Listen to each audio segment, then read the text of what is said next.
Okay, you guys want to talk about Survivor Series? Sure. Okay, John. I can hang out a little longer for that. Okay, so we give our thoughts on the matches individually, then overall thoughts on the show. We do star ratings, and then we compare star ratings normally to Dave Meltzer, but since this was Sunday, we're doing John Canton's. You know who John Canton is? John Canton? No, I'm afraid I do not. Friend of the show, Sleazy. Yes. Like to say. Yes. He's from Canada. He does TGR wrestling. He's just a big blogger for wrestling, and so let's do that. So, pre-show, anyone watch it? Nope. I was very, very happy that Miz won, and eliminating Dominic was the perfect little way to give Dominic just enough of a shine, but then the Miz got to take it away from him. I did see that on the highlight, and I would agree with that sentiment. I think that Dominic should probably go to NXT for a bit. I agree. He's very green. It shows, and it's not like a bad thing. It's not a slam on him because he does cool stuff, but he very much looks like a 12-year-old, and he just does not look ready to be in that kind of spotlight. I think if he was working on NXT, it would be as close to the indies, the super indies, as possible for him to gain that experience, but also work with people like Gargano and Ciampa, and have Shawn Michaels and Matt Bloom as your coach and Triple H there watching you and helping you develop. I mean, the NXT system, people can say whatever they want about it, but they pump out talent. Yep. Yeah. And they're very good at that.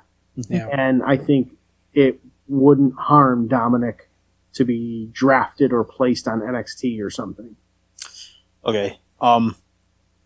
Okay match for a house show. It was a battle royal. Oh, dude. The house shows that no longer exist now, so in order to get the house show experience, you got to watch pre-shows of pay-per-views now. Damn. Sleazy and I went to an NXT house show, 5 years ago? Yeah, it was the one in Albany. Every match, it was like right before WrestleMania. So every match was safe. Every match was just average. And every single face went over. Every single face went over. It was like the... So when I say it's an okay match for a house show, it's 2.5 stars. It's average. Just an average match. A warm bowl of water. Okay. Main show proper. Men's Survivor Series elimination match. Team Raw, which was AJ Styles, Braun Strowman, Keith Lee, Riddle, no Matt, and Sheamus versus Team SmackDown, which is Jey Uso, Kevin Owens, I miss Kevin Steen, King Corbin, Otis, and Seth Rollins. Match with 19 minutes and 25 seconds. Sleazy. I thought it was an interesting way to open the show. Raw doing the queen sweep already. The clean sweep was interesting. I kind of get why Rollins sacrificed himself, but I don't. Because he's the savior. Time off. Well, that's the real reason. Well, yeah, but from a storyline perspective, I would have liked them to just like beat the shit out of him, not just take eat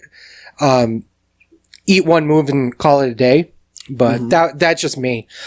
Having Jay basically get trucked after his entire team gets blown up, cool. It was a good way to start the heat of the actual show. So I liked it. I give it about 3.5 stars.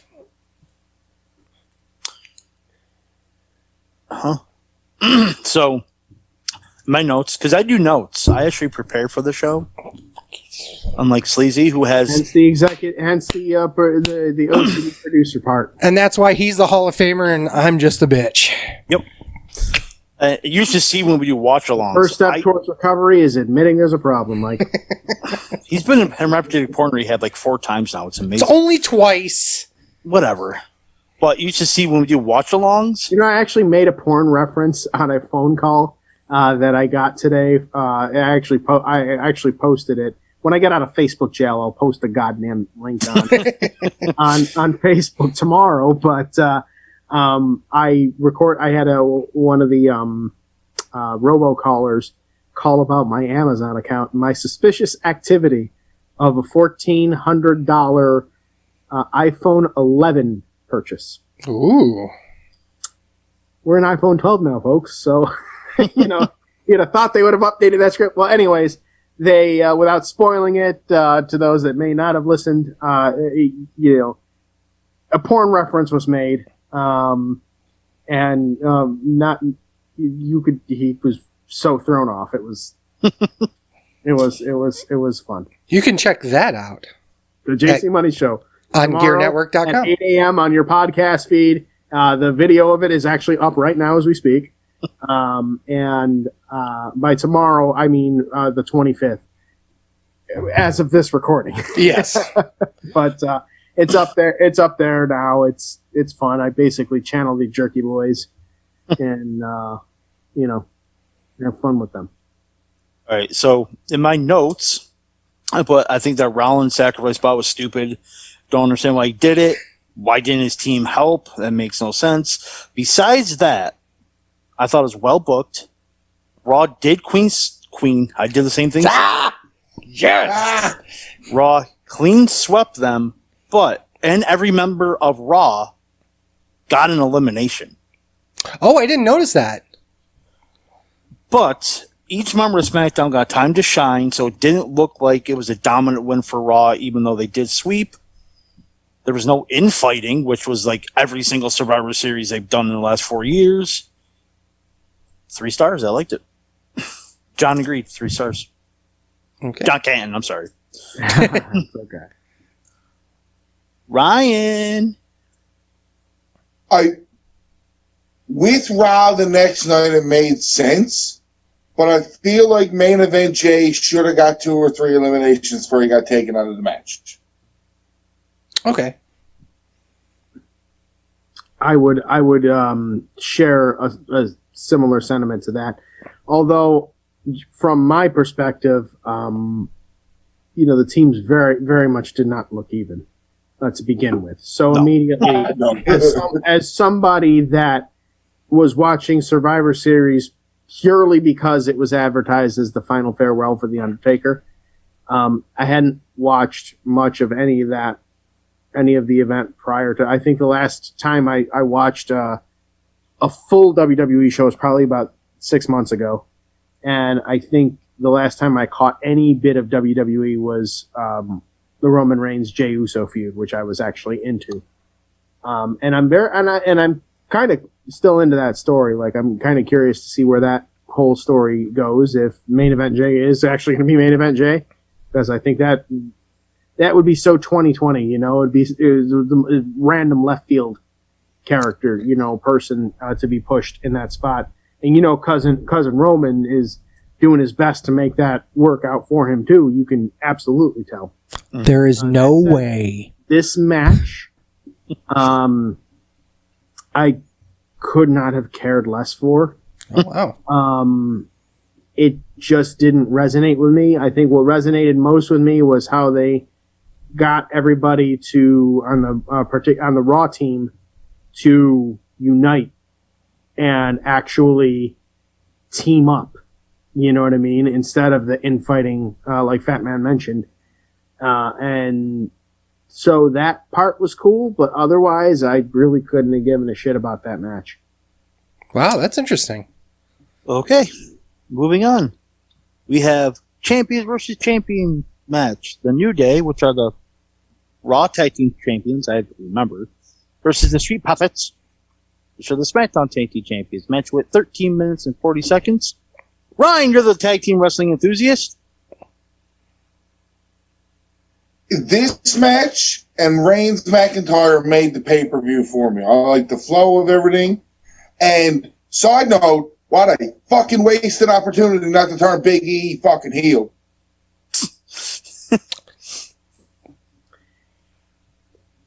they might be waiting for a bigger audience for that to happen, if even that happens. I kind of subscribe to the theory of, all of this talk about, when is the New Day going to split up, like, and turn on one another. I kind of like the fact that it hasn't happened yet, and in a weird and sadistic fuck you to the fans kind of way, I hope it doesn't. Just because it would be tremendous for the fans to get that one wrong. And it would be okay with me that they got that one wrong, because collectively they are a really good cohesive unit. And you can tell that they enjoy their jobs much better when they're together. You can just tell. You can't make up that kind of chemistry on acting or whatever. So I'm glad they didn't turn Big E heel there. But much like you said, Ryan, that match was a fantastic match. It was a fantastic match. It almost looked like Kofi is slowing a little bit. I don't know if he's hurt, but he seemed a half step slower than he normally was. Maybe that was by design or whatever, but either way, it was a good torch passing, so to speak, giving the younger team, because the New Day doesn't need to shine anymore. They're already the New Day. Like, they can go and they can lose the next 100 matches. They'll still be the New Day. People will still pop for them. People will still root for them. The Street Profits are something. They have that it factor. And this was Kofi and Woods acknowledging that and kind of doing for them what others did for them, and put the Street Profits, legitimize them, I feel. Because, it's one thing to wrestle at WrestleMania against Angel Garza and whomever the hell else he was there because of, they couldn't get anybody there. Like, it's one thing for that, but, to actually go in there with the tag team like the New Day, will be WWE Hall of Famers when it's all said and done, and have their place etched in history for a variety of different reasons. That's big. That's big on a team. And so I think it was a solid match, and it definitely legitimized the Profits. Sleazy. Okay, I'll be the dick of the team here. I'm not going to bitch about the match. The match was phenomenal. But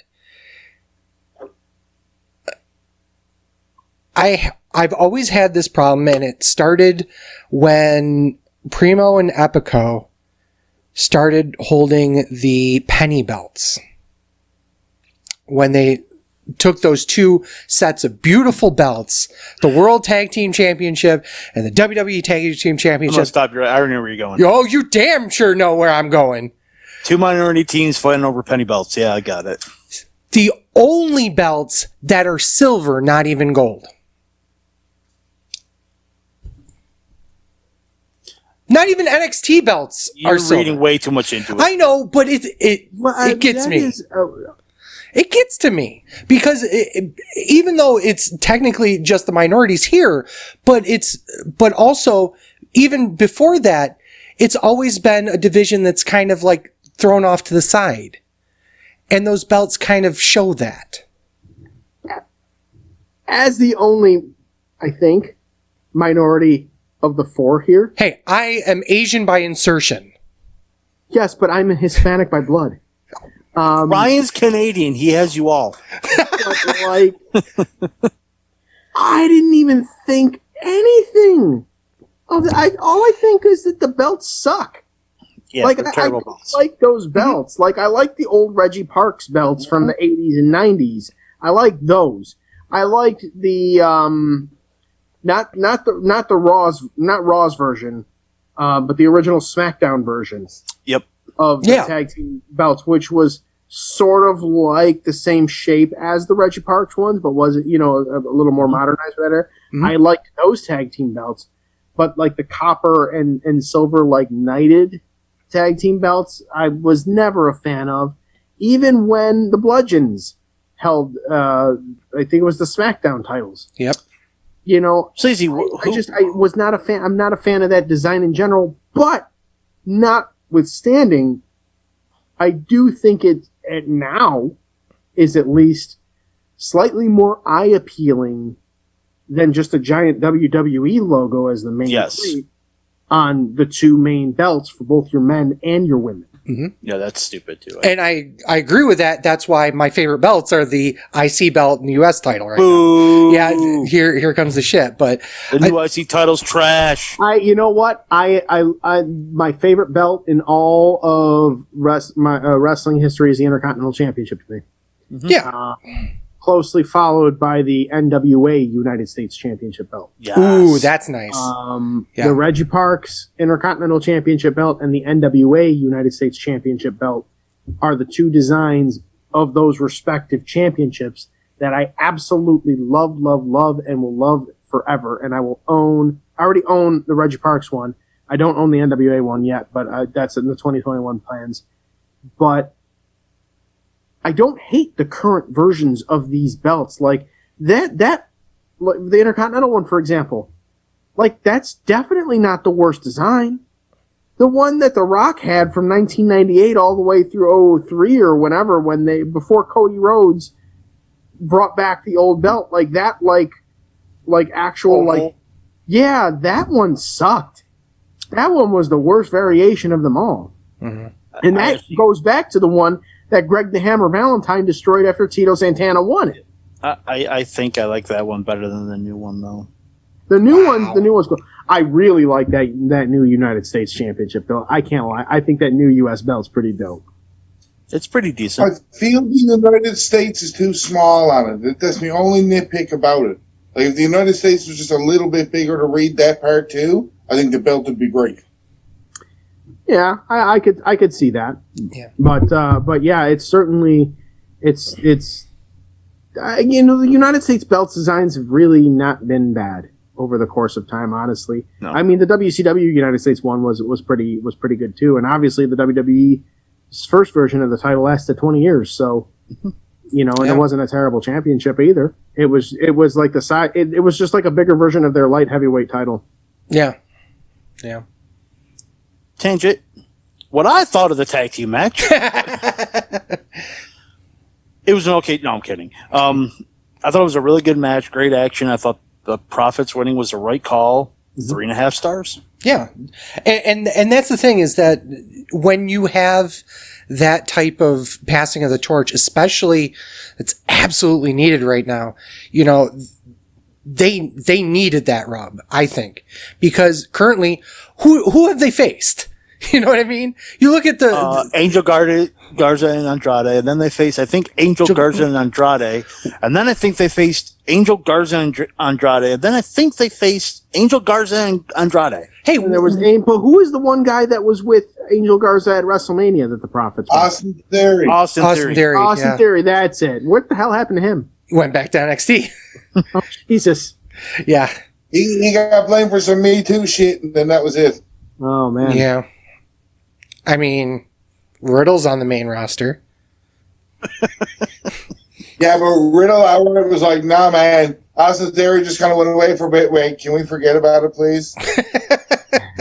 That's one way of dealing with it, I guess. I mean, that's honestly, I didn't even know his name, but he competed at one more WrestleMania than Barry Hardy did. So, hey, okay. So did Rob Gronkowski. What's that? So did Rob Gronkowski. Rob Gronkowski has more wins in the WWE than Barry Hardy did.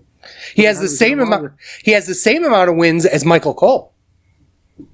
And Rob Gronkowski shit the bed last night for my Bucks. I'm not happy. Not happy. Ha. All because Tom Brady is like, wide open Mike Evans. Let's triple cover Antonio. Let's throw triple coverage into Antonio Brown. My team's 0-10. Yeah, you're a Jets fan. I forgot. I'm counting down. I want the 0-16.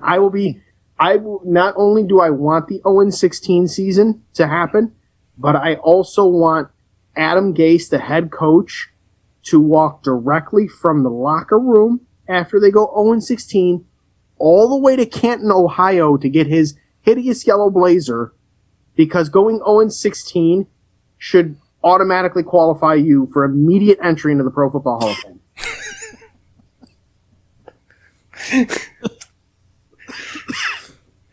He's terrible. Terrible. I don't even know. If Adam Gase, if my daughters were like, "Hey, we want to play football," and I'd say, "Okay, well, let's go look at," just for the sake of we're at Rush Henrietta. Okay, let's go look at the Rush Henrietta program. Who's the coach? Who's the football coach of your Pee Wee League team? Oh, it's Adam Gase? Fuck that. I wouldn't have Adam Gase coach a Pee Wee League football team. He would be too underqualified for that. Wow. But he does deserve automatic entry into the Hall of Fame if he can successfully get an 0-16 season out of the Jets. Okay, back to Survivor Series. Another champion versus champion match. U.S. champion Brock Lesnar versus the Intercontinental champion Sami Zayn. 7 minutes and 50 seconds. It was a nice little story in the match. I think Zayn trying to play the chicken shit heel was entertaining. I gave it 2 stars. It was an extended squash for Lashley, but I think is what it needed to be. I would say yes. I think I would agree with your sentiment there, that it was more to get over both people's respective characters. I think it did that part justice. Mm-hmm. Sami Zayn did his great liberator as much as he could, but ran into a brick wall of Bobby Lashley and the Hurt Business that just didn't give a shit. So it told those respective stories well. But it did kind of feel like it was a match that was just thrown together just because they made the cardinal mistake of advertising champion versus champion. Mm-hmm. There was no real meaning behind it. It was just, well, we said champion versus champion. You two happen to be these champions. Here you go. And, and they did what they could out of it, but I don't think it harmed their characters in any way. Mm-hmm. I think it told the right story for each character because of how they've been going in there. Bobby Lashley's been he's the ass kicker. Sami Zayn's the shit talker. Mm-hmm. Sami Zayn tried to talk his shit out of there. He tried to do the little cheap heat thing where he bumped into MVP and then threw himself to make it seem like MVP tripped him. Mm-hmm. That was fun. And then Lashley just saying fuck this. That should have been the finish. What's that? They should have DQ'd him. That should have been the finish. Yeah, I think that would have been a hilarious finish, and I don't think it would have done any damage to the characters either way. Nope. Because it would be very apropos of Sami Zayn to do something like that. But I feel like maybe they had to give Raw something, because yes, they gave them the clean sweep with the Survivor Series match, but they just gave SmackDown the tag team match, the tag team supremacy. So if they're going to they were likely going to give Roman mm-hmm. the spot, so they had to kind of bring it back somewhere to try and even it out a bit. So also, it just was what it was. Also, you have to put into perspective that if he wins that way, he wasn't cheated out of the win. Right.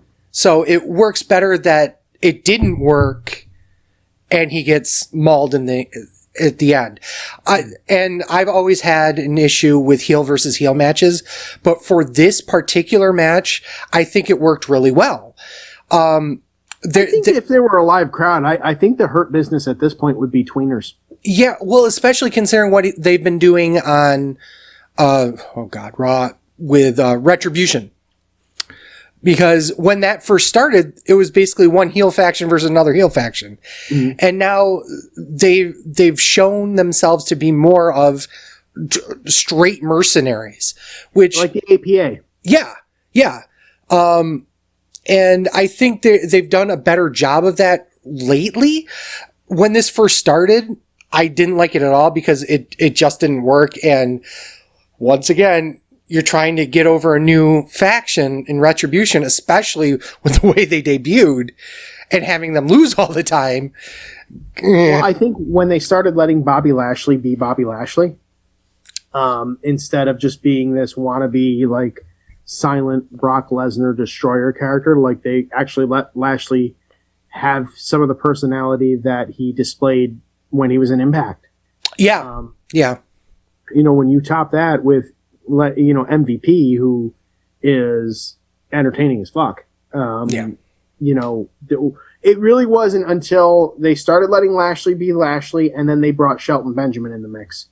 When they had Lashley, Benjamin, and MVP, I think they were starting to get come onto something, because, you know, Benjamin's cool as a cat, you know, Yeah. and he plays that role very, very well. And then I think with the addition of Cedric Alexander, I like what they did. They didn't force it down everybody's throat like they did with Retribution. They just kind of let it slow build, and it did, and I think it's come out very well. Ryan. I didn't like it. And I'm not very picky over WWE's fucking booking and like how they do the shows and stuff. I just thought it was okay for a pre-show. It was an okay for a pre-show. Like, I get the gimmicks and what they were doing. I just still wasn't invested. I don't know what it was about it. Like, It wasn't a match that I think you would. It was a match that I think you otherwise would not see in any circumstance. I don't know what other way you would have Sami Zayn cross paths with Bobby Lashley unless it was a comedy spot. I will give it the little throwback credit of Sami Zayn saying he had vertigo. I thought that was a little. Yeah, that was nice to the feud last year. I didn't get that reference. That I must have missed. Yeah, they feuded last year sometime during one of their matches. Like, Lashley beat the fuck out of Lashley held him up for like a gross amount of time, and Sami Zayn spent weeks going, I got vertigo. Oh, Yeah. okay. That was a whole thing. All right. I That think makes it even funnier then. I think the best part of the match wasn't the match, but Sammy's promo on Twitter beforehand. Oh my fucking God. If you guys have a spare few minutes and you want a good laugh, just go back and look at that. It's Was it the one where he retweeted like the picture and said, "Could you make him not look as menacing" or something like that? that was one of them, but this was an actual video promo about how he was talking about, you know, he's got me beat because he's strong. Yeah, duh, obviously, but I'm smart, and he's only the champion of the United States. I'm the champion of intercontinental stuff. You know, it was so over the top. It was amazing. So that's what Graves and him were referencing. Yes. When I think it was Graves that said it's literally the name of the title. The name is on the title. Yes. Yeah. Lying. That's where the reference comes from. And it was actually a really, really good promo. Obviously because it's Sami Zayn, but, you know, it was just really, really well done. That's awesome. All right, another champion versus champion match. SmackDown Women's Champion Sasha. Sasha. Versus some stupid ass Asian that's a Raw Women's Champion. Match with 13 minutes and 5 seconds. Sleazy, you're the women's wrestling enthusiast. I gotta pee. Of course he does. You have no show bladder. Nope, but I'll be back. He just don't want to hear you talk. That's all that is. More than once you're playing with it.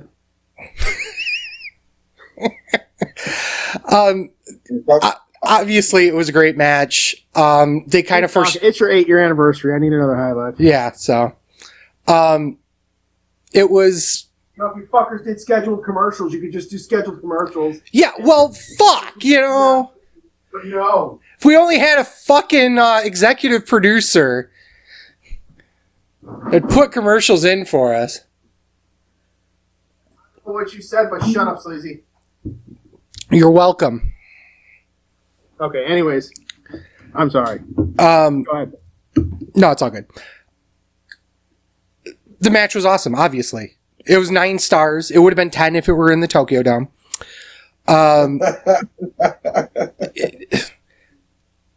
They foreshadowed it right at the beginning that Sasha hasn't beaten Asuka. This was the time for the rub because she just turned face and she needed a dominant win over an opponent that she's had a hard time with. And we talked about this beforehand. Sasha's a great performer. Asuka, obviously amazing. I will always say top 5 women's wrestler always and forever. Oh, I know Sasha is. Hashtag 914. Yeah. Here we go. Hashtag Sasha's hotter. Hashtag doesn't matter. Hashtag house show. Hashtag.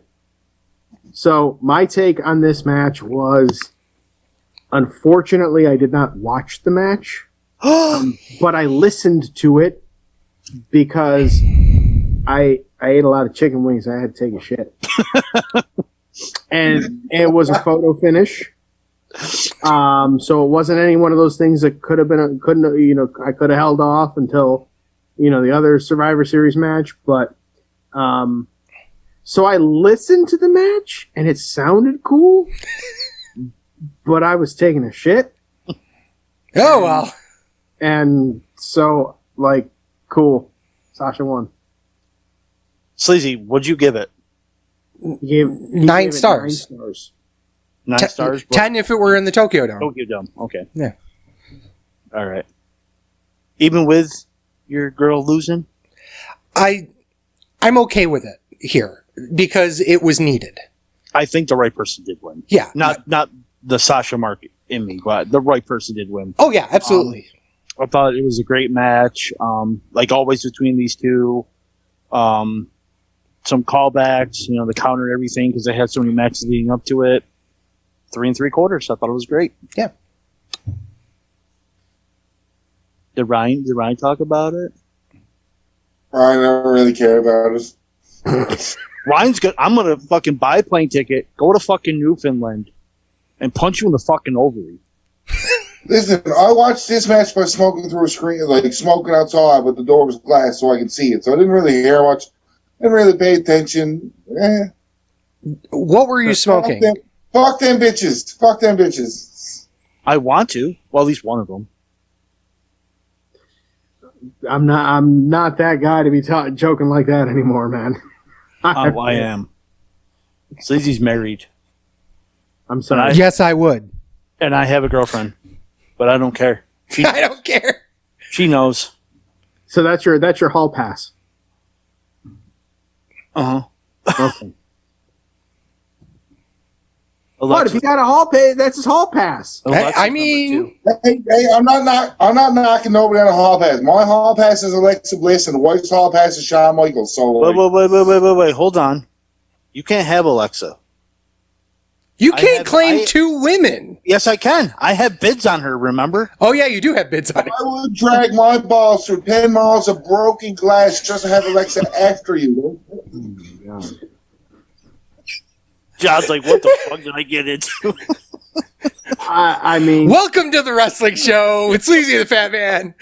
in another lifetime, I would have probably joked around or throw my 2 cents around like that, but I truly am not that guy anymore. So I'll leave. I will defer to the 3 of you for that type of shit.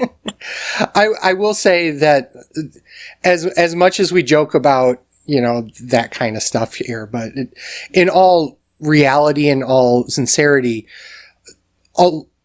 the resurgence of women's wrestling as a legitimate art form, not as mud wrestling / let's see if we can get them in their bikinis or less in 15 minutes while a lot of the marks are out eating or grabbing popcorn or taking a piss or taking a shit.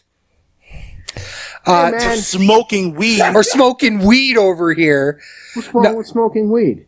Ryan. Yeah, Canadian. Hey, He's smoking blunts with Sabu over there. Hi. oh, yeah, that was amazing. I love that. That was a wicked booking weekend. But And there's nothing, no one's going to take that away from you. Except Alzheimer's. Sunday night. Yeah. Easter Sunday in my shed behind my house. It was fantastic. When we went to New Orleans?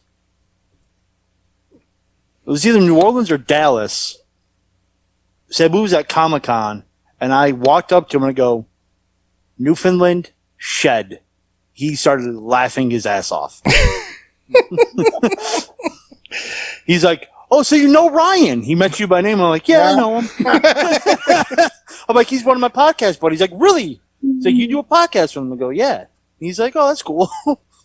And you gave him the link, and you know what happened? He probably forgot to even listen to it. Oh, absolutely. My fucking 100%. God.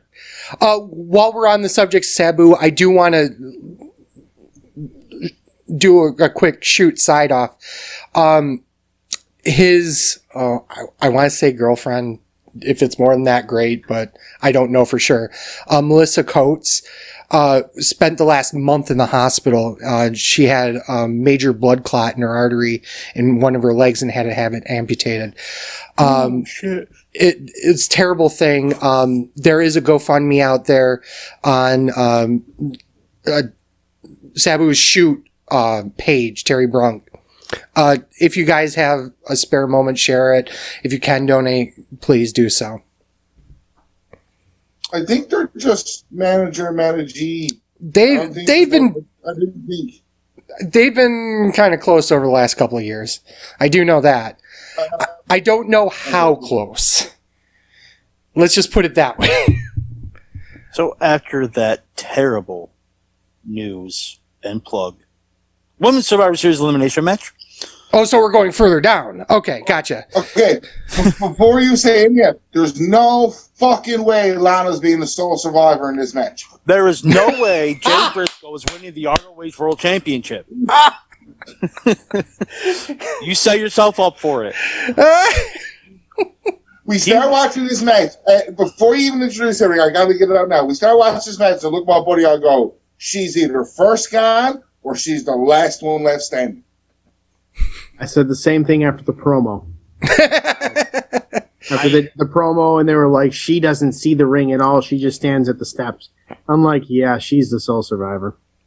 It's You guys caught on before I did. yeah. Because It was there it was was a it was obvious. It was spot in this match to where the referee actually counted Lana, the only time she was in the ring, counted 3. Yeah. Like, Yeah. it was a 3 count. She should have been eliminated, and then they just ignored it. And then I'm like, I message Sleazy and I go, wait, because I watched this yesterday. I'm like, wait, they fucked that up. Oh God, don't tell me Lana's the sole survivor. He went, LOL, it's much worse than that. So anyway, the participants in the match is Team Raw, which is Lacey Evans, Lana, which is Imo spelled backwards. Or no, I'm No, sorry. what? Anal spelled What the backwards. fuck? Wow. It's- wow. You don't know how to spell it all. Dude, you don't know spell. it's the jungle fever in me. I'm sorry, I was thinking. Oh my God. You miss Naomi that much? I do. I miss that. Anyway, No, you need to go. there you go. I all the same. I do miss Naomi. Naomi's really good. Like she Yeah, she is. her own. She's a great worker. She's a great she worker. absolutely is. I am shocked that she's not doing more matches again. She might not be because of COVID, but yeah, isn't she married to? She's married to one One of of the Jimmy? She's married to Jimmy or Jay? I can't Jimmy, remember. because Jimmy. Jimmy. Jimmy's injured, and I think that's kind of why she's away. Because I think when Jimmy comes back, she's coming back, and they're joining the whole Okay. Reigns thing. Oh, okay. That makes sense. So Lacey Evans, Lana, Peyton Royce, Shayna Baszler, and a woman who hurts everyone versus Team SmackDown, which is Karen, Bianca Belair, Liv Morgan, Natasha, and Ruby Riott. 23 minutes and 20 seconds. I actually didn't mind the match except for that one botch, but then the ending happened. What was wrong with the ending? I hope you step on a Lego. Putting over the shirt. The match was, I mean, it was what it was. I think what it ended up doing, I think more than the ending itself, which was obvious that it was going to happen the minute Lana didn't move as everybody else was moving. But I think it did a lot for Bianca Belair. Yeah. I think this was a missed opportunity for Bianca Belair. I don't necessarily agree with that. I think that it was the, proverbial put them on the map, make them notice match. You know what I mean? I think the opportunity for Bianca Belair could come in the Women's Royal Rumble.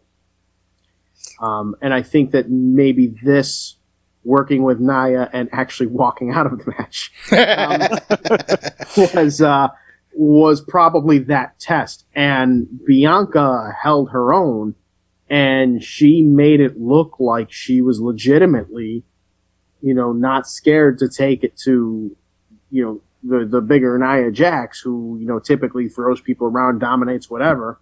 Like Nia was, trying to do that, but Bianca was up in her face like, I'm going to punch you right in your fucking face, And so I think that the ending, when it got to the point where it was the 9 count and Nia hadn't been dipped over the guardrail yet, that's when it appeared to me that was kind of the fuck up. I think they were trying. I think the timing was off. Nia should have probably gone over the guardrail at 8. Mm-hmm. Hits the ground at 9, and then Bianca turns around and starts to head in and slides in just at the 10 count.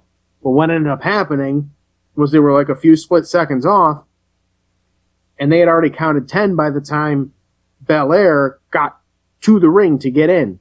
So the oversell of, wait, what? It was that, no, you were actually outside at 10. So I think they mistimed that. But I think it did a lot more for Bianca Belair. And I'm not sure what exactly it does for Lana or the story.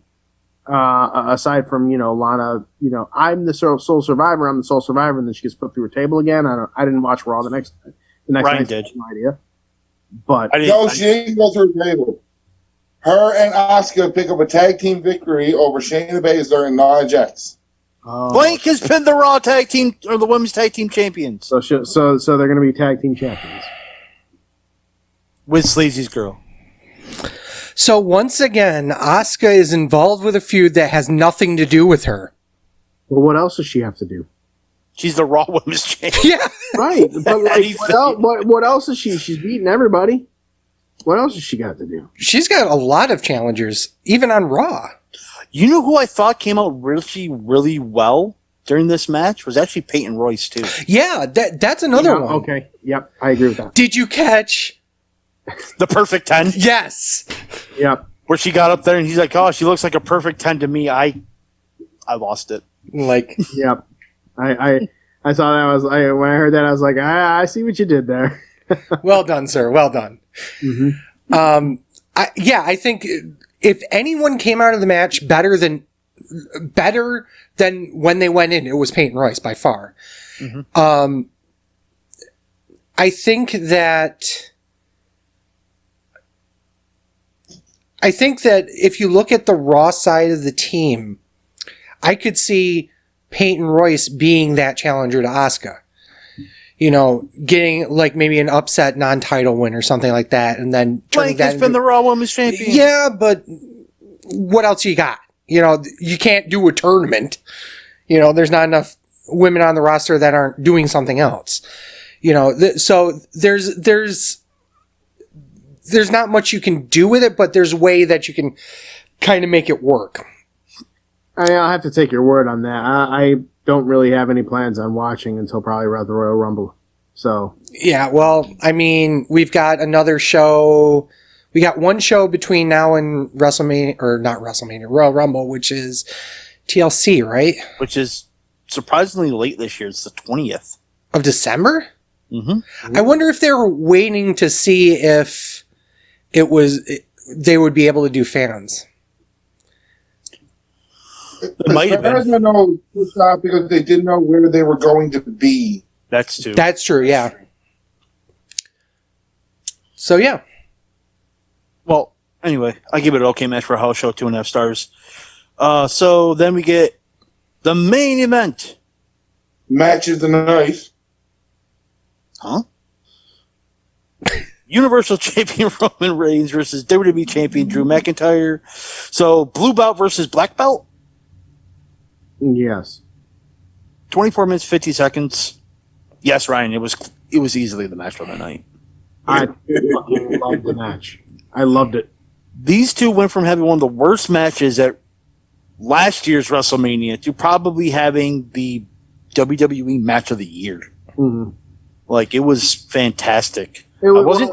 You factor in the differences between what was going on. Like the match at WrestleMania was more about Roman's comeback from leukemia. Mm-hmm. Yep. Than it was about him being the story was different. Table. Yeah, the head of the table versus McIntyre being, calling his shot. I'm the guy. You know what I mean? Like, yeah. Fuck you, I'm the guy now.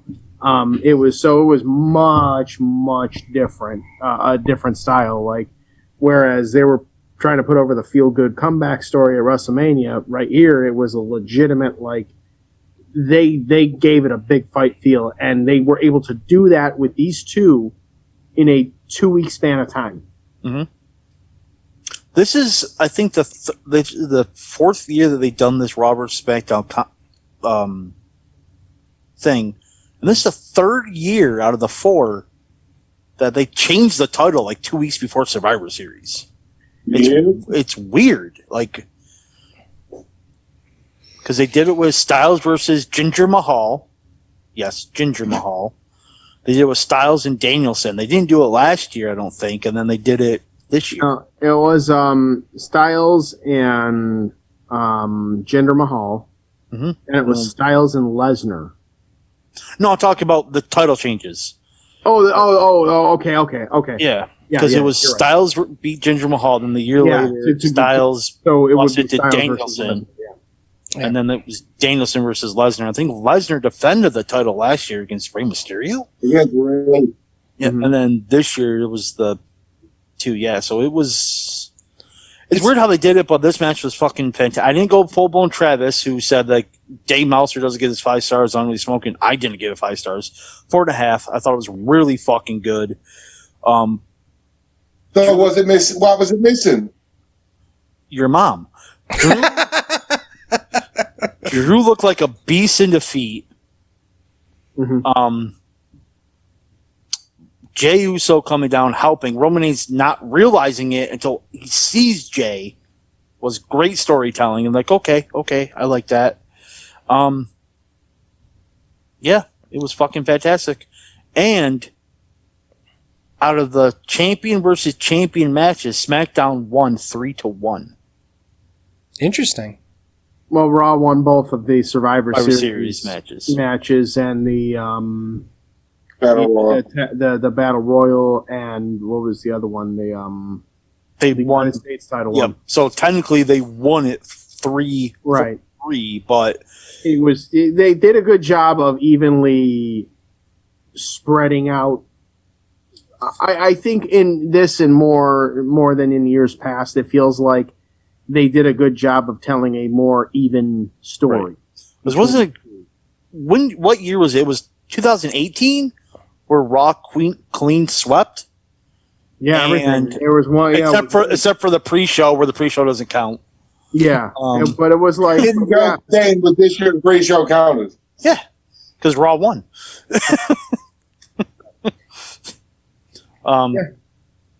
Sleazy.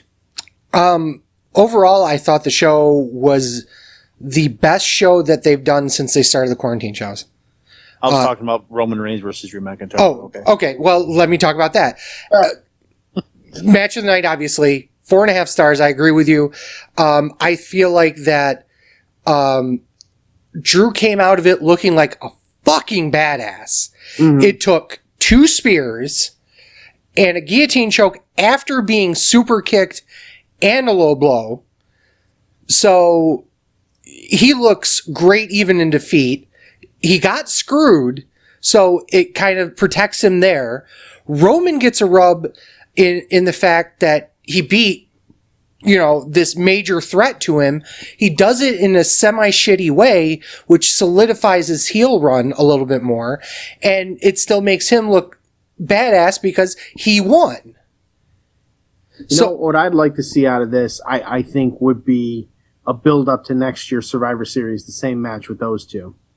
You know how they almost had AJ Styles versus Brock Lesnar 2 years in a row? Mm-hmm. But then they switched it off of AJ to Bryan, and then they ended up having Lesnar against Bryan, which was a great match as well. Yeah. But I feel like this could be, if done right, the perfect setup to sell Survivor Series next year with these two as the champion again. Whatever they happen between now and then, where they lose the belt but then they get it back or whatever. That's, whatever. Just by Survivor Series 2021, I feel like this could be a good setup to have the rematch, champion versus champion, with McIntyre going over next year. Yeah, absolutely. And then it also puts in a build, like a nice build to the next Survivor Series without sacrificing a WrestleMania. Yeah, Right. yeah. And one of the nice parts about the Survivor Series concept, almost like bragging rights before it, is that at the end of the day, who gives a shit? Right. There's no problem if one guy goes over the other, because at the end of the day, they're still champions of their respective brands. Mm-hmm. So while the bragging rights gimmick itself was bullshit and stupid, throwaway thing, the Survivor Series thing allows it to be more interesting because you don't see the interactions that you used to. Granted, we just had a brand, reshuffled not too long ago, so some of these matches could have happened, but to have, a guy like McIntyre go up against Roman Reigns, that's pretty cool. But also having Sami Zayn and Bobby Lashley go together, that really wouldn't have happened at this point either. Right. And I think to your point about bragging rights, with what it was, you're right. The initial bragging rights concept was a great idea, but to make it a pay-per-view when you already had the structure with Survivor Series to sort of add that to, was kind of nonsense back then. But I think they've since rectified it, because Survivor Series originally, in its original form, was team versus team. Mm-hmm. Top of the card to the bottom of the card, team versus team. And then they deviated away from that starting in, I think, 92. When I think they ended up doing like some team on team, but then they had Randy Savage and Mr. Perfect versus Razor Ramon and Ric Flair. Mm-hmm. And then the main event was Brett and Shawn. Mm-hmm. And then each year the Survivor Series just more or less became like, maybe they'd do a Survivor Series match, and then they would just do a card up and down of just tag title match and this and whatever, and it wasn't really a series. So adding the bragging rights theme to Survivor Series and centering Survivor Series around that, I think gives that a whole new meaning. Like, WrestleMania is obviously WrestleMania. Royal Rumble is the WrestleMania pregame show, if you will. It's what sets the stage for WrestleMania. But WrestleMania is WrestleMania. And then you have that period of in between WrestleMania and SummerSlam where, they used to have kind of King of the Ring thrown in the middle or whatever. You don't have that anymore. They have these little whatever pay-per-views or whatever, but then when SummerSlam comes around, it's the biggest party of the summer. They didn't have anything for Survivor Series because they were doing bragging rights. And they weren't doing the total Survivor Series elimination match, so combining those two actually made Survivor Series like worth its name again. Yeah. If that makes any sense. Yeah. Yep. All right, so overall. Okay, yes, okay. Like I said, that's... Well, wait, I'm sorry. Ryan just said match of the night. That's all he said. Is that it, Ryan? Yeah, well, you guys covered it. Basically, anything else I would have touched. I mean, like I said, the booking was great. Everything made sense. Nobody got hurt by it. Like, Right. Okay, Sleazy, no go. You sure? Go ahead. Hurry up. I'm not hooked up to my power on my laptop. Oh my god! Oh my god! So yeah, overall show was the best show that they've had since they started the quarantines in terms of the main roster shows. I really believe that this turned the corner for them into figuring out where they're at with their respective rosters and where they're at in terms of booking. And it's kind of strange saying that considering they just had a shakeup with the head writers. So I believe that if this continues, we could have a good year going into WrestleMania this year. Excuse me. I've been drinking too much. Going into WrestleMania this year, having quite a few interesting potential feuds coming up. John, I know you're running low on battery power. I share that same sentiment there. I think that it was a good I think it was a good pay-per-view. Certainly, helps the setup for Royal Rumble, which will ultimately help set up for WrestleMania. I don't think they should invest in Roman versus Drew McIntyre for WrestleMania now. I think that if smart money is talking here, you marinate it, you do the plan to have McIntyre and Roman Reigns again next year at Survivor Series as respective champions.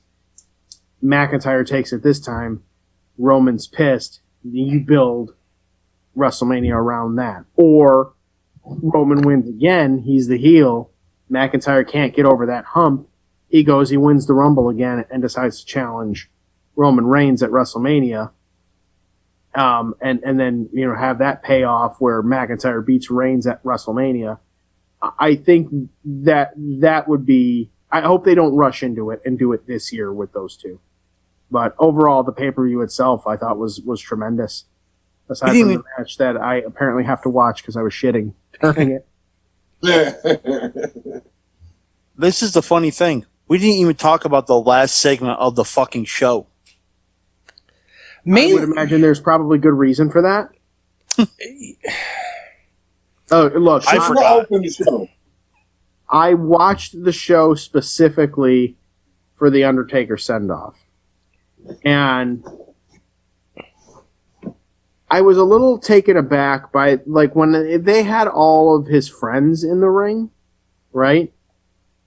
And then they did the tribute video. They went through the whole ordeal to give them entrances, including the Godwins, with their greatest Godwin theme song that has never been released. And I love that freaking theme song. Mm-hmm. And I was so happy that they played it. I popped for it. But they went through all of that. You got all of Undertaker's friends in there. Fucking Savio Vega, they dug him out of the fucking grave. Savio Vega was there. And they were all there. And then they show the Undertaker video. And then they're all gone, and it's Vince McMahon nearly in tears. And so I'm like, okay, I get that. I get that part. But where is, his friends? What was the point of bringing them out?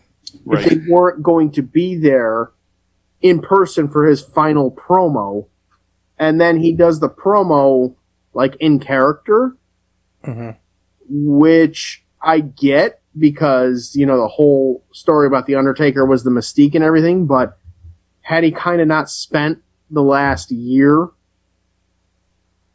introducing everybody to Mark Calloway, I think that it might have, the character retirement might have had a little bit more tear-jerking power or something like that, but because Undertaker has shown up to be a human after all, and is telling stories now, which are tremendous, and I'm so glad he's doing it because they're just awesome to hear. Oh yeah. I was more hoping that after, his final promo would be a from the heart, American Badass Taker, kind of like his WrestleMania 36 persona, basically, where he combined basically all three elements of the Undertaker. You know, the Dead Man, the American Badass, and Mark Calloway. They were all kind of combined together in his final WrestleMania appearance. I thought we would be getting something like that, and instead what we got was the Undertaker, the character. I like the Paul Bearer tribute. I thought that was a wonderful touch, but I left that feeling like, I think if I want to have the feels about an Undertaker retirement, I'll watch The Last Ride again.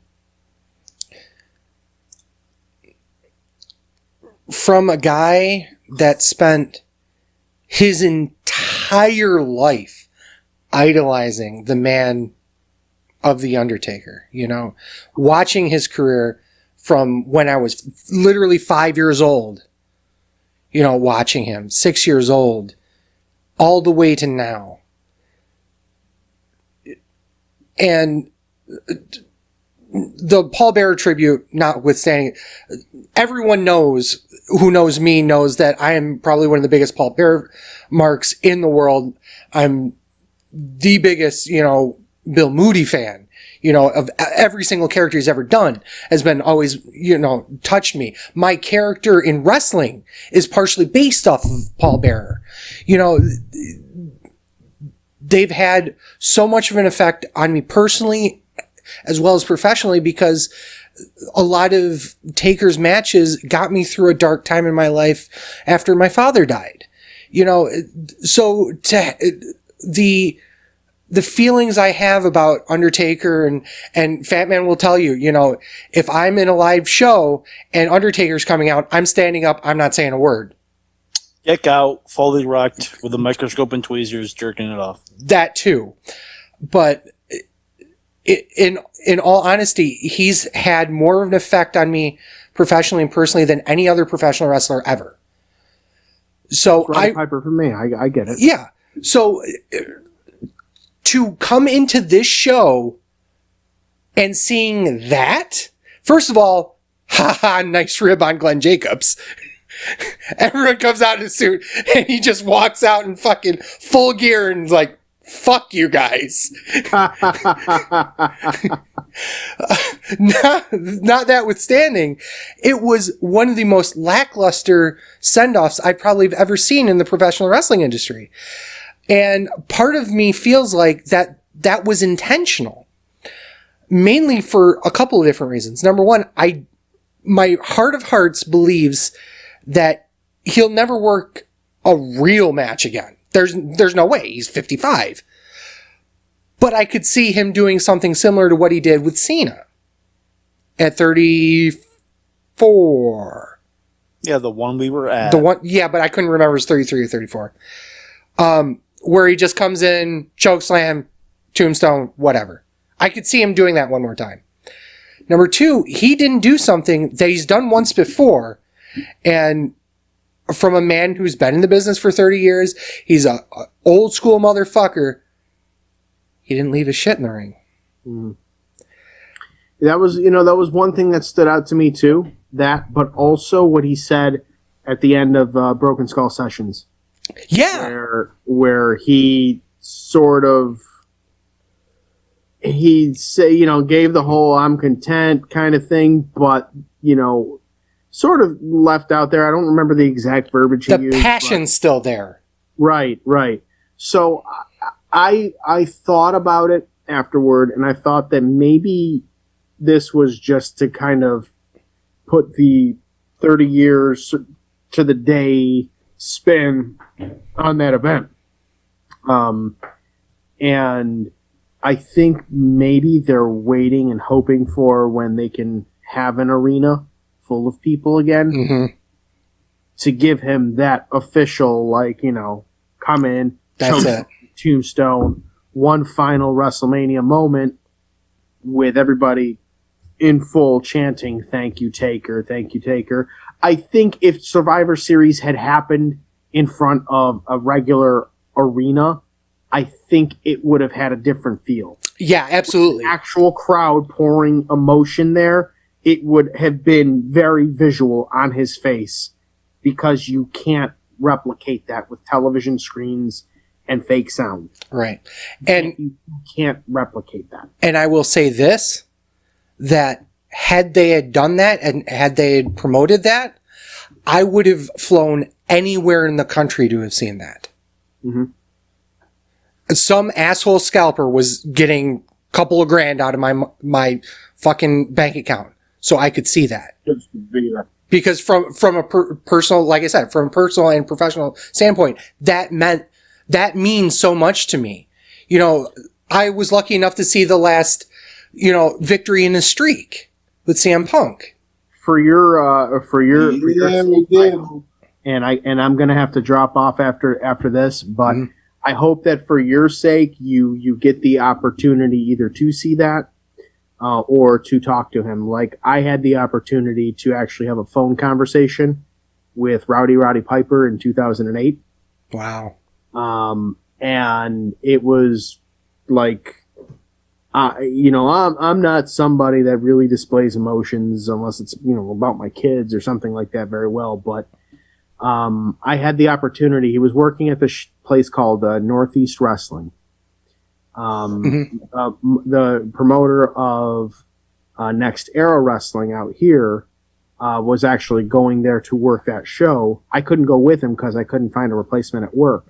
But it was a show. Booker T was on that show, and he was actually wrestling. And then they were doing a In the Pit with Piper on there on that show.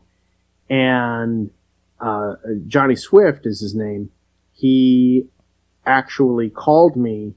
He walks up to Piper and says, "My friend is a very, very big fan of yours. He's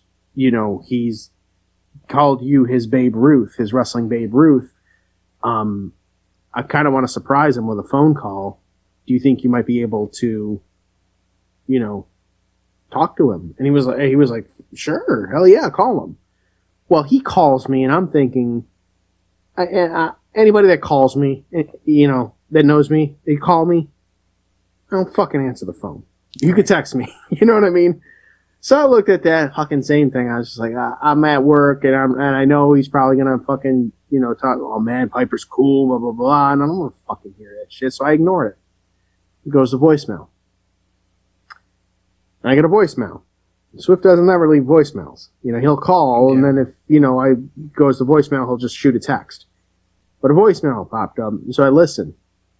"Hey JC, it's Roddy Piper. This and this and that is going on. I need you out here, man. Come get me. I'll get your buddy Swift here with his pumpkin, his blah blah blah." This, and I'm sitting there and I'm listening. I'm like, no way. It's gotta be a fucking rip, right? So I call him back, and he picks up the phone. I was like, "You ribbing me?" He was like, "Dude, what are you?" And he was like, "What are you fucking doing right now?" I was like, "I'm at work, but like, were you ribbing me?" He was like, "Go into the fucking break room or a conference room or something." And I was like, "Okay." So I went into the break room, and he walks up. He goes, "Excuse me, Mr. Piper. My friend called back." He goes, "Oh, JC called." He grabs the phone. Wow. And he goes, "Hey, how's it going?" And he goes, "Hey," and I was like, sorry. You probably get this a lot. I'm pretty fucking starstruck right now, and I actually had the opportunity to tell him that it was him that inspired me to get him, because, for him, being in the era of pro wrestling that he was in, he was the land of the giants. He wasn't a big guy in comparison. So that, for me, being a smaller guy, was like, okay, well, I mean, I'm smaller than Piper, but Piper still beat up a big guy. I could probably beat up a Piper, right? And I told him that. I was like, it was that. It was your crazy antics and things like that, that got me through some time, and it was great. And I had the opportunity to thank him for being that. I said, I don't need, an autograph or any of that type of stuff. I just want to tell you thank you, because what you've done inspired me to do the same thing in hopes that I could do that for someone else. And he was like, I'm speechless. Like he's like, I'm just another guy that just happened to get lucky. Wow. That's it. And I was like, he was very humble. He was very personable. I cried when he died. When he died, I was in tears. That's how. So I get how you describe the Undertaker to you. I get that. So I hope that you eventually maybe pay the $1,000 for the cameo. Yeah. I'm one of the money marks. Duh. Obviously. Hey guys, I have to drop off though. Thank you for coming. Thanks, John. Thank you for having me. I'm sorry for taking up the first 2 hours of your time with my long-windedness. Now here's for the next 2 hours to talk about AEW's pay-per-view. Here's the rest of the guys. Thank you for coming on. As always, go to GERE Network to check out all the wonderful shows, including our show and including the JC Money Show and the Listen In, the podcast. Thank you again for coming on. I really do appreciate it. You guys, congratulations on 8 years, and here's to 8 more, y'all. Holy shit. Thanks, we're John. doing this 8 more years. Fuck. Thanks, Cheers. John. Okay, you fucking marks. Let's talk about AEW. No, okay, I'm going to call you a fucking mark. Taker's done, dude. He's done. He is absolutely not done. He's fucking done. I don't give a fuck. If John didn't fucking leave, I would have said, okay, now to put you guys back to fucking reality. He's done. He is not. He is done with he's absolutely done when it comes to a full match. 100%. This motherfucker messes me today and says, I'm going to screenshot this. I will. He fucking said, because he said the Undertaker's going to rest in peace. Not Mark Calloway. There's no way Mark Calloway is going to do another fucking gimmick in his fucking life. It's not going to be a gimmick. Not going to happen. It's not going to be a gimmick, though. He's done. He's done. It's going to be American Badass, and he's going to come out, he's going to choke slam, he's going to tombstone, and that'll be it. He's done. He's not done. He's done. He might make one-offs here and there, but he's done. Yeah, everything's a fucking work, okay, man? He's done. Everything's a work. Let's talk about an overrated piece of shit.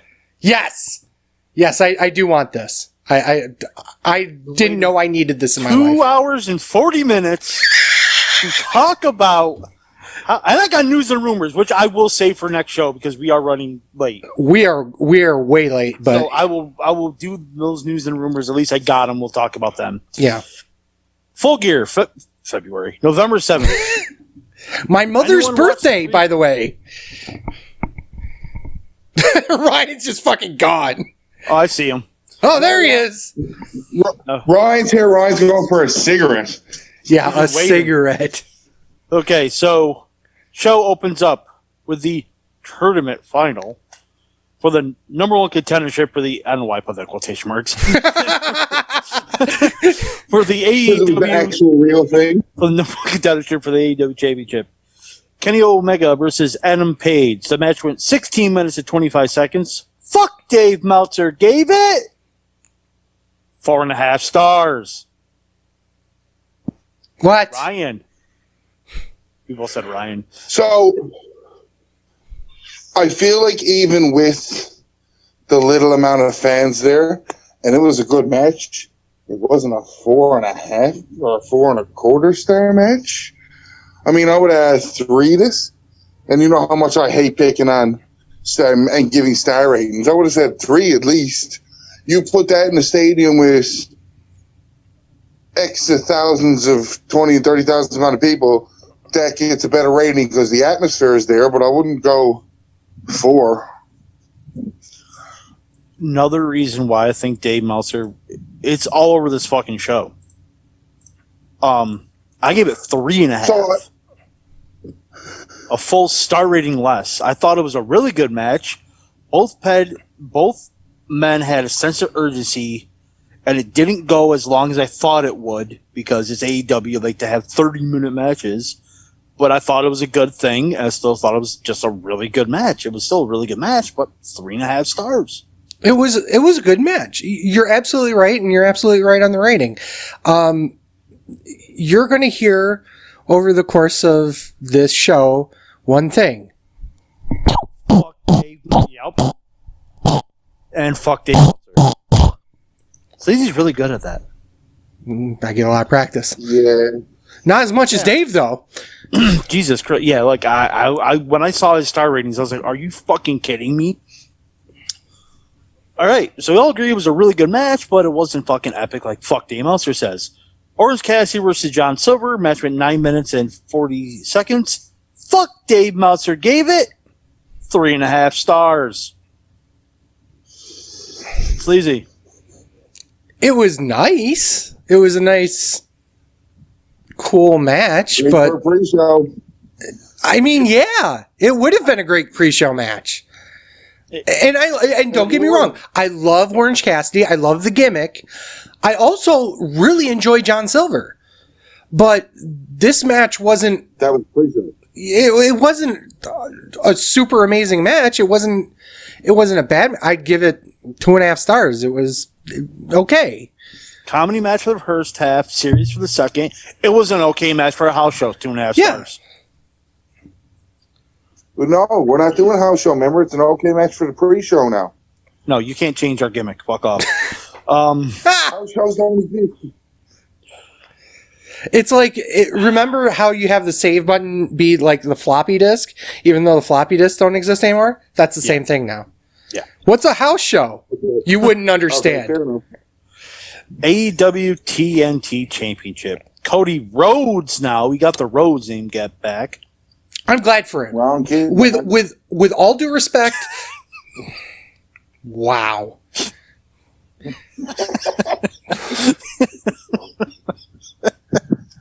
I can be more rude now. JC's not here no more. He's You can be rude all you want. Here's the thing. When I was looking at news and rumors, Cody Rhodes like, yeah, I got the Cody Rhodes name back, but I'm still thinking about using in wrestling. Literally that night he uses it. Fucking idiot. Anyway, go ahead, Sleazy. With all due respect to Cody and that shit, I'm glad he got the name back. I'm glad he's able to use it. I'm glad he... so am I.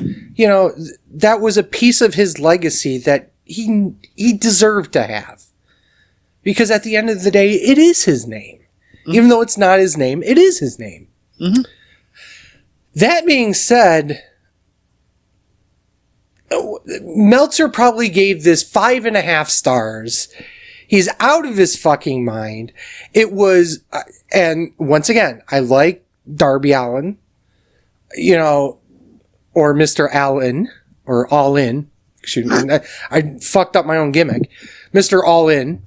But this was a match that was decent. You know, it wasn't anything that was a big, huge deal. And it was especially nerfed by the post-show beatdown. Cody's other matches with Darby Allin were a lot better. Yeah, absolutely. So in the pre-match vignette to hype up the match, Cody says that he likes telling realistic stories. I laughed my fucking ass off because every time we talk about an AEW pay-per-view, it makes no sense. Who's the face in this match? Darby Allin. So Cody comes out as the face because, you know, they pop Cody Rhodes. Wrestles as a heel. And then in the post-match beatdown is a face again. By the way, I thought the match was good. The weight belt spot where Cody or Darby rode him up with a weight belt, I thought that should have been the end, especially if we're going to do a flash pin anyway. Yeah. You might as well done that. Yeah, I don't know why they decided to do something different. I gave it 3 stars. It was a good match. Yeah. Fuck Dave Meltzer. Gave it 6.5 stars. 4.5 stars. God damn it. You know. I told Sleazy that there was one match on this show that he rated a full 2 stars higher than I did. And I was wrong with which one it was going to be, too. So the first match was 1 star difference. Second match was 1 star. Third match was a star and a half, so a full Baron Corbin match. Holy shit. It was a full Baron Corbin match. AEW Women's Championship. Hikaru Shida defends against Nyla Rose. Match went 14 minutes 10 seconds. Fuck Dave Meltzer gave it 3 1/4. That's a lot closer than I thought it was going to be, honestly. Slightly above average match. I think their double or nothing match was better. Vicky Guerrero was comically bad in this match. I still don't understand why she's there. I don't either. And I thought Jericho gives Nyla Rose a mouthpiece. Nyla Rose doesn't need a mouthpiece. That's the thing. Nyla Rose does. I don't think so. I think that she would be perfect as a silent, deadly type. But that's not even how they're portraying the relationship as. She's perfect in, I hate to say it this way, but it's true, the Nia Jax typeset. Arrive, beat the shit out of somebody, injure them, and then leave. That's a legit gimmick. Just because it's being done in the other Fed doesn't mean that it isn't any less legitimate. Yeah, I gave it 2 3/4. There's an Asian in the match, so obviously 6 stars. Obviously 6 stars. Like 100% obvious. It wasn't as good as the 9-star classic at Survivor Series, but it was 6 stars. AEW Tag Team Championship. FTR defends against the Young Bucks. Match went 28 minutes and 35 seconds. Fuck Dave Meltzer gave it 9 stars. 5 1/4 stars. Side note, I just zoomed in on, I've been doing this call with all the multiple screens. Mm-hmm. Fat man, I just read your shirt and I popped. That's our shirt. Yeah. Yeah. You can get that shirt and other shirts now on thewrestlingshow.com under our merch store tab. Let's put that fucker over. So, Matt selling the leg the whole match, but Matt did a jumping nothing to give FTR the advantage because Sleazy loves jumping nothings. I'm loving the class. I love the classic finishers in it, where they did they even mentioned DIY by name. Yeah. And those callbacks to DIY and revival matches. Mm-hmm. With the whole double tap out thing, which normally it was in a different company, I would not have liked, but I think it worked here. I think it worked because they did other things from other teams from other eras. I thought this match was absolutely fantastic. The one thing I did not like was actually the finish. Matt hitting one super kick with his injured leg finally beats him. Yeah. That's the only thing that I fucked about. Other than that, it might be the tag team match of the year, 4 3/4 stars. Okay. My complaint about the finish was that, the complaint around the internet about the finish was the fact that Dax did the 450, the springboard 450 that cost him the match. And I didn't mind this spot.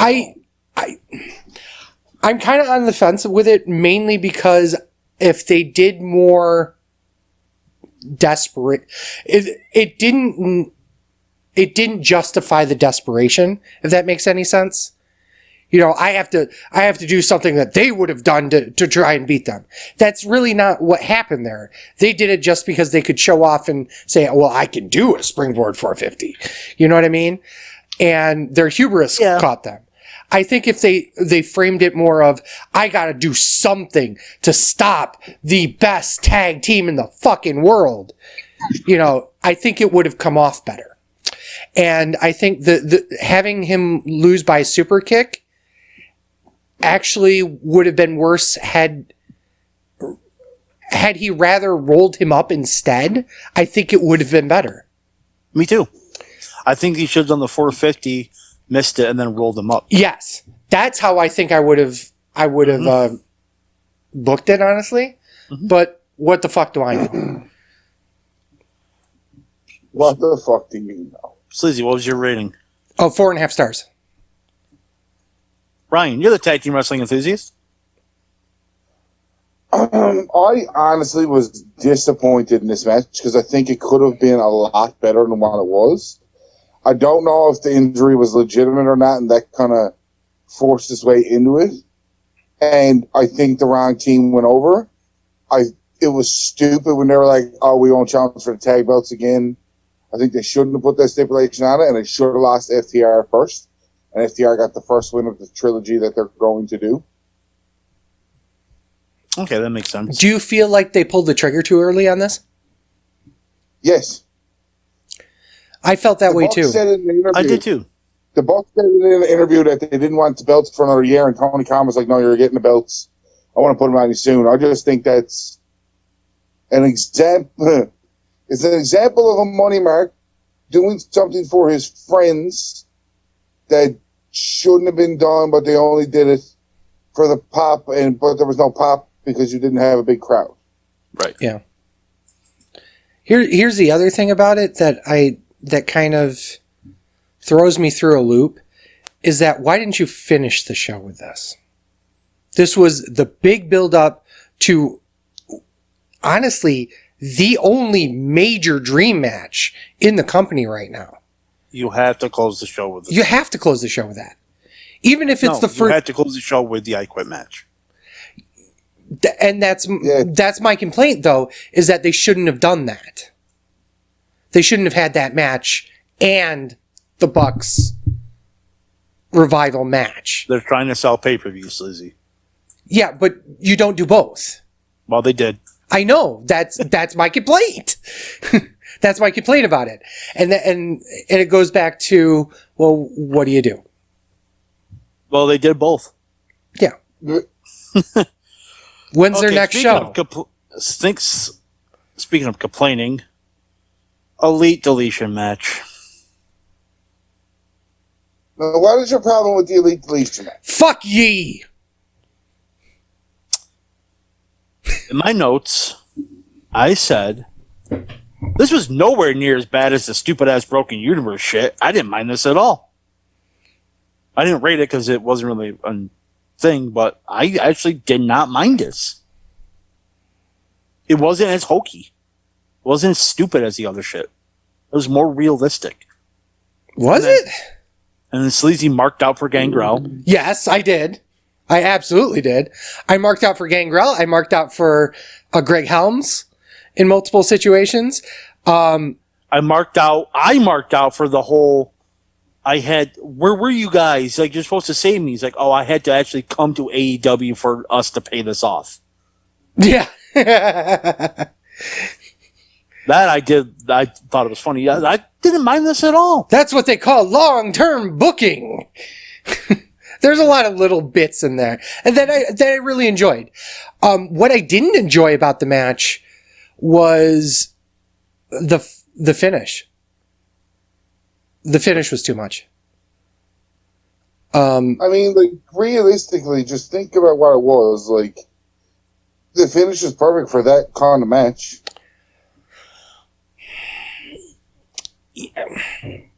My problem is that you walk too close to reality there. You just had a match where Matt Hardy legit knocked himself out on a very, very similar spot. And to almost poke fun at it by having him crack his head open on concrete, it's poor taste. I don't think he poked fun at it. Well, it wasn't poking fun. It was a callback. It was an in poor taste callback. This. I know, and I have a problem with it. I do, and it's hard to articulate why I have a problem with it, other than the fact that I can say that it's. I thought it was they took a real situation and turned it into work. Into work, yeah. And they did it in a way that I felt was in poor taste. I guess I don't know. We and this hasn't been the first time they've done shit like this. So, Whatever, I guess. fuck it. Fuck it. I'm not going to rate it because it wasn't really a match, too. So, All right. so it makes no difference. Chris Jericho versus MJF. If MJF wins, he's in the inner circle.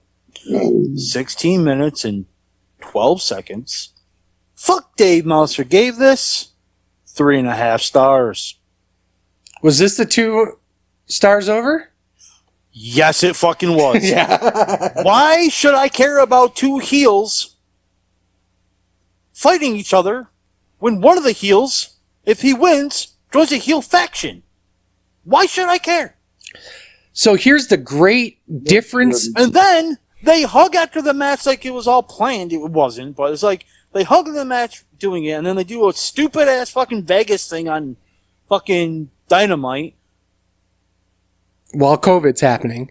Well, they could have just had him join the group. What was the point of the match? There was none. There absolutely was none. And the match was boring as fuck. 1.5 stars. Yeah, it was. Worst match on the show. What? 3.5 stars for this shit? Fuck Dave Meltzer. This is garbage fucking booking, garbage fucking match. With no heat behind it. Because it was 2 heels. I'm done. Here's the thing. This is the exact difference. You have this match, which is 2 heels pitted against each other, and having a garbage match against 2 legit great wrestlers. MJF, which, my history with him notwithstanding, and Chris fucking Jericho, who's been having great matches. For his age, yes, he's having great matches. No. Compare it with the other... What's that? Is this a point of contention? He's been having good matches, not great matches. Whatever. Point being is the this difference... is not one of them. No, absolutely not. The difference is this versus the other heel versus heel match in WWE, Sami Zayn versus Bobby Lashley, was done well, but was also a heel versus heel match. So you have to look at it from a booking perspective and say... A heel versus heel match with no story behind it versus a heel versus heel match with a story behind it in AEW. And it was still trash. Right. Yeah, absolutely. And that actually goes to my point even more. They had time to put this together. That match was probably thrown together 2 weeks beforehand because they had to because, oh shit, they're both champions. And they didn't want to pull the belts off of either one of them. So, what the fuck are you doing? So, 3.5 stars, my fucking ass. Well, at least he didn't have a mimosa match with him. Oh my god. My comment on this match is not really the match entirely. I think it was another example of a wasted opportunity of not having MJF take over the inner circle and turn Jericho face. I think that's coming. I really do. They're slow playing it, but they could have done it without having a match. They just pretty much. I actually kind of agree with you. If they was going to happen, it should have happened in this match. Now they wasted the match to potentially have another match down the road. Here's what they could have easily done. Done the exact same finish, and then as they're hugging and blah, blah, blah, blah, blah, everyone just dog piles on Jericho. Yeah. Issue solved. No. Why not? Or don't have the match. And then Or don't have the match. Yeah. Or don't have... later. Wow, I said that before about a particular tag team match earlier. It was dumb. Susie, what'd you get this? 1 star. Yeah, it was fucking terrible. It was bad. It shouldn't have... There was no right for this to be as bad as it was. No. But they fucked themselves because of the story. Main event time. I Quit match for the AEW Championship. Jon Moxley defends against King of the 2-star match, Eddie Kingston. Match went 17 minutes and 35 seconds. Fuck Dave Meltzer gave it 4.5 stars.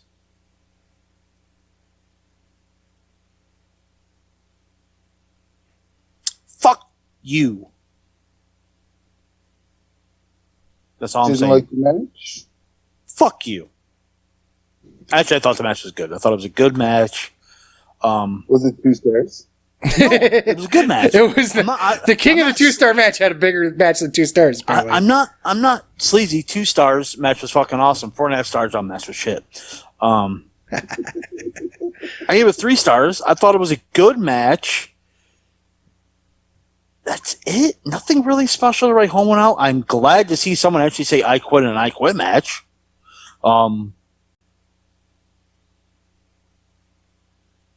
It didn't really. It was a TV program that happened to have a stip. That's wow. Which was the better I Quit match over the past 3 weeks? what was the other one? Reigns and Jey Uso? Oh yeah, Reigns and Jey Uso was better. Had a better Main story. event Jey. Again. It had a better story. Yeah, it's still a good match. It was meant for a good match. Like, didn't change the I Quit gimmick. It seems like Moxley's having these stipulation matches just to have them. Because he's a hardcore wrestler. That's what he does. That's my problem with them. They're forcing it to have these matches. It's dumb. I'm sorry. I get to throw this whole notebook away because that was the last page. Sweet. Okay. That didn't make the sound I thought it was going to make, honestly. But there's no pages in it. I'm not going to go as far as, filleting Dave Meltzer. No, it's still fuck Dave Meltzer. FFDM? No, I like filleting Dave Meltzer. You can say filleting. I love the match though. And that shouldn't be a surprise anyway, because I was invested in the match before it even happened. I loved the promos going up to it. I loved everything about it. I loved the Hey, Sleazy. Yeah. Ryan just sent us a picture in the chat.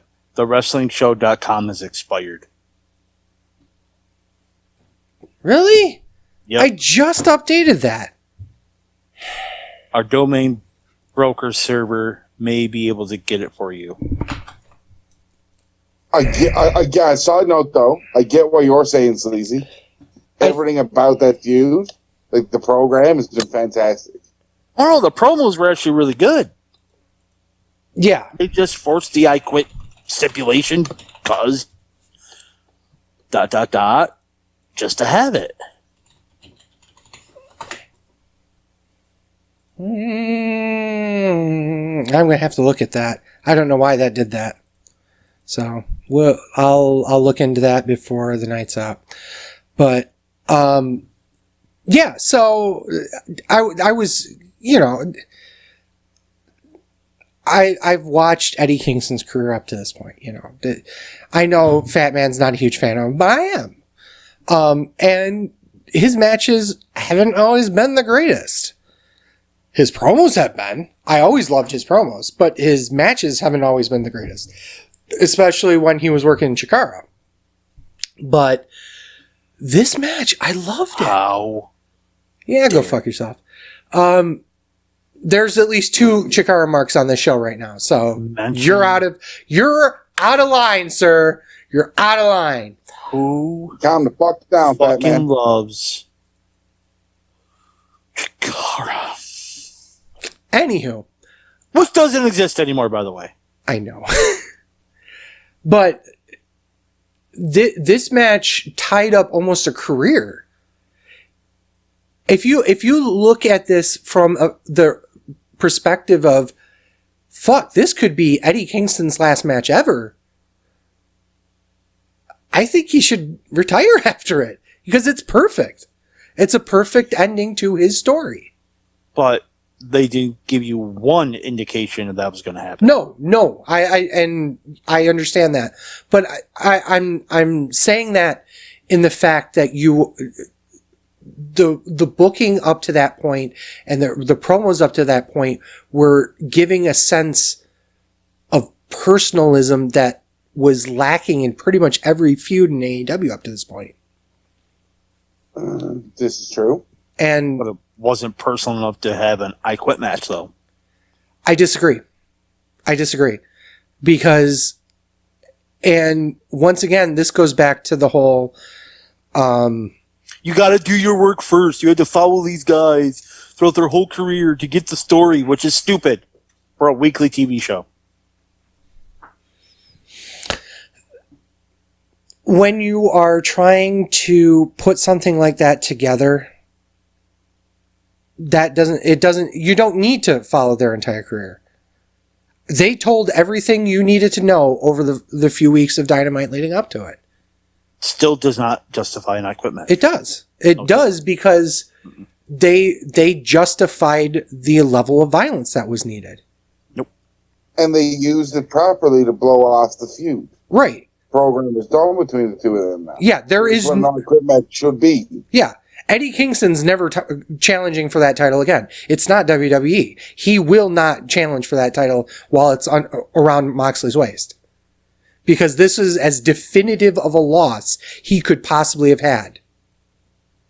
I'm not questioning that. It does not need to be an I Quit match. Yeah. Yeah, it does. No because that's Eddie Kingston for you. No. You can say no all you want. You are absolutely Tap out and say I quit. Like, he has every right to his incorrect opinion, okay? You keep saying that, but I'm right. You got something else right in news and rumors, but we'll do that another time. But it's actually the same thing you've been right about the last couple times. That's 3 in a row? No, it's technically 1, But it's been 3 times. but it's been on 3 different shows. I'll take it. But no, it did not need to be an I Quit match. You can say that, but you're wrong. I can say, but I'm right. You're wrong. I'll be stepping on a fucking leg. You're not. Oh, God damn it. I'll be I'm fucking not. get fucking ALS. I hope you get Oh fucking, my I God. hope you get fucking butt herpes. I don't give a shit. Unbelievable. The show was a mess show that Dave Meltzer completely just fucking... Oh, you overrated the fuck out of it. Mhm. Because he's not on the payroll. Oh, wait, what'd you get the fucking I Quit match? Give it 4 stars.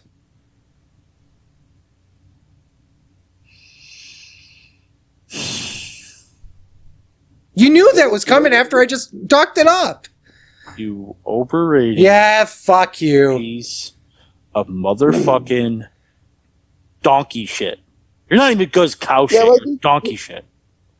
you're just being fucking judgmental because Eddie Kingston's in the match. That could be true. But I gave Absolutely it 3 correct. stars, not 2.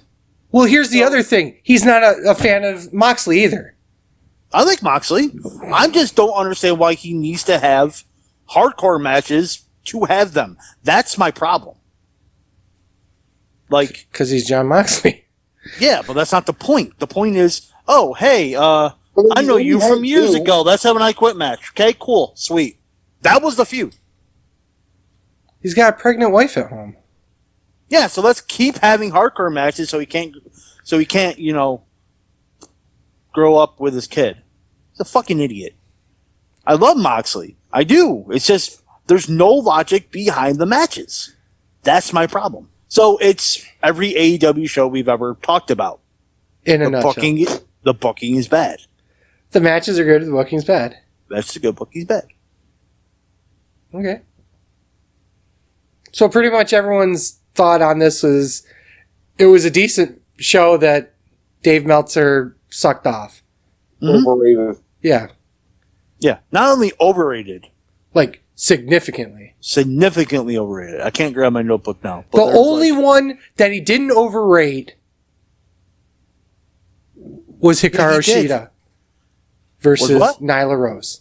Of course he did, because there's an Asian in it. Exactly. I rated it higher than he did. Would you rate it? 6 stars. Real rating, seriously. Oh, it was garbage. It was like 2.5 stars. The botch spot just killed it for me, but yeah. But anywho, got news and rumors. We'll do it another time. Yeah, we are. It is 11:15 at night on the East Coast. It's probably, was it like 1 o'clock in the morning over there, Brandon? Brandon! Wow. Again, whatever fucking name you are. Wow. Buckmaster Gotch. Really? The biggest Scotch of them all. Yes. Fat fuck gotch. Fat fuck Gotch. What? Yeah, so let's close this out. 8th anniversary show. Thank you guys for 8 years of wonderful, just being able to follow us on our journey. Two assholes with a $3 mic doing a wrestling show, has always been the thought process behind all of this. We've grown so much as performers here. We've grown so much as people. We've grown so much as idiots watching wrestling. Well, I've grown as a person, all right. Oh, look at that belly. Look at that belly. Yeah. Are you done? I was having a heartfelt moment and you fucked it. Which is par for the course for the show. You're right for once. We've grown as people. Yeah, damn, you're fucking right. God damn it. Put on way too much weight. Actually, the funniest thing is since the start of the show till now, I'm actually way less. I took that weight. I got on the scale, it was 291. So, God damn, I was 230. oh, fuck. When we started the show, I was actually 260. And I was right around the same weight. And I actually blew up more.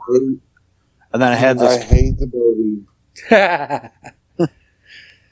I've lost weight. I'm down to 422. You just want to lose 2 more pounds. I do, yeah. Ah! God damn it. Ryan, thank you for coming on the show and celebrating this night with us. Appreciate it. Unlike Chip, he a bitch. Chip's a bitch, as usual. Travis ghosted us. Yeah, he ghosted us, but whatever. Thanks once again to John Cimino for coming on the show, JC Money. You can find his shows, the JC Money Show, and listen in the podcast, as well as all the other shows that we listen to here on the GERE Network, including me, the mean. All bets are off. Oh my God. I don't know why I couldn't get that out. And of course, the wrestling show with Sleazy and the Fat Man. You can find our stuff at wrestlingshow.com when it's back up. Also, you can check out GearNetwork.com, go down to the support our shows tab, check out some of the stuff that's out there. But that's pretty much it for the show. Thank God. 3.5 hours almost. So for Sleazy, For the Fat Man. this is the Wrestling Show. Thank you guys so much for listening. Peace.